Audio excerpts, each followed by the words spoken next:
Hello children, as we are starting the unit test, so here I am with a special video specially for class 3, how to attempt the question paper of UT1.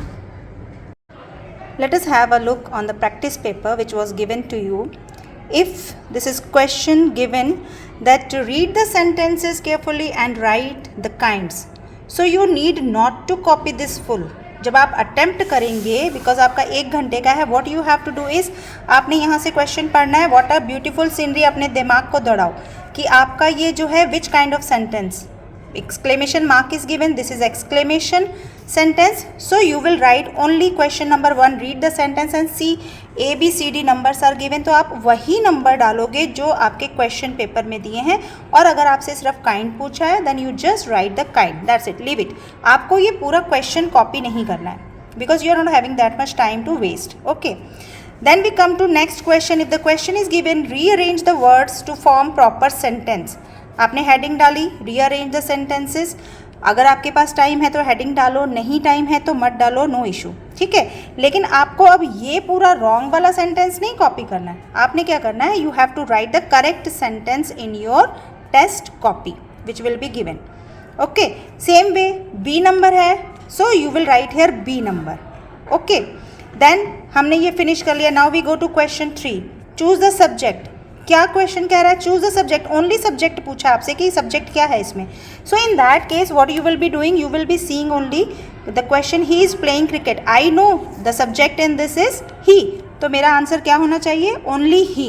आपको पूरा क्वेश्चन copy करने की ज़रूरत नहीं है, specially in English and Hindi. Please don't copy the questions, otherwise your paper will be left out, ठीक है। Ankita go to school by bus, कौन है सब्जेक्ट, अंकिता, मैंने आंसर उठा के लिख दिया। And this is the correct way of writing the question paper. Now suppose the next question is put correct punctuation mark. अब आप खाली पंक्चुएशन मार्क तो नहीं लगाओगे, है ना, तो आप क्या करोगे, ऐसे वाले में जहाँ पर लिखा है पंक्चुएशन मार्क बिना सेंटेंस के कभी कंप्लीट नहीं होता है। तो हाउ हॉट इट इज़, आपने लिखा और उसका जो पंक्चुएशन है सेंटेंस को कंप्लीट करने के लिए वो सेंटेंस लगा दिया। बट रिमेंबर आपका ये क्वेश्चन 4 है, remember this is should be question number 4 and A का आंसर A में ही जाना चाहिए, B का आंसर B में ही जाना चाहिए। आप A और B को अपने आप से कोई भी नंबर नहीं दे सकते। बच्चे ज़्यादातर गलती कहाँ पर करते हैं, parents, I just want to tell you, बच्चे क्या करते हैं, वो क्वेश्चन लिखते हैं 1 2 3 4 5 6 7 8 9 10 जो नंबर पेपर में नहीं होता है। ज़्यादातर बच्चों की गलती यही होती है, तो please have a look at that. Same way, suppose this is the maths revision paper, how you will be doing this? It is fill in the blanks, write the heading, fill in the blanks. Now the question is given short form of this and this and this.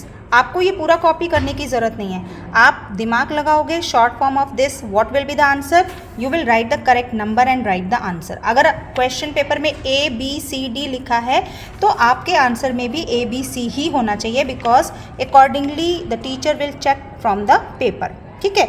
Now we come to number 2, write predecessor. हमने यहाँ पे लिख दिया right predecessor, हमको इसको करने की ज़रूरत ही नहीं है क्योंकि हमको तो सिर्फ प्रेडेसर बताना है ना, उसका पहले वाला नंबर क्या है, तो हम सिर्फ इसका आंसर यहाँ पर कॉपी कर देंगे। Then third is suppose arrange in ascending order, so don't write this full question, you write the heading arrange in ascending order, और असेंडिंग ऑर्डर आपका क्या है उसको आपने उस तरीके से लिखना है, ठीक है। देन चूज इवन नंबर, अब इसमें बहुत सारे नंबर दिए हैं, what ever is a even number आपको वही चूज करना है और वही लिखना है, ठीक है। And this is not only for English and maths, English का जैसे अटेम्प्ट आप करोगे वैसे ही आप हिंदी का अटेम्प्ट करोगे, ठीक है। जैसे आप मैथ्स का पेपर अटेम्प्ट करोगे वैसे ही EVS का पेपर अटेम्प्ट करोगे, so the way of attempting the question paper will B same. यानी कि आपको अगर आपने कहीं पर भी रॉन्ग मेथड यूज़ किया, जैसे 1 2 3 4 5 6, अब क्वेश्चन पेपर तो सिर्फ 5 क्वेश्चन दिखा रहा है, उसके सब क्वेश्चन दिखा रहा है, और बच्चे ने लिख दिया 1 2 3 4 5 6 7 8 9 10, तो it means the child has taken the wrong method, and this we have already explained in the class. So please be very attentive. Parents, please once show this video to the children so that when they do the test, they know कि हमने करना क्या है और उनका time waste ना हो, and they do the work, complete the work in time and get good marks. Hope you will like this video. Thank you so much.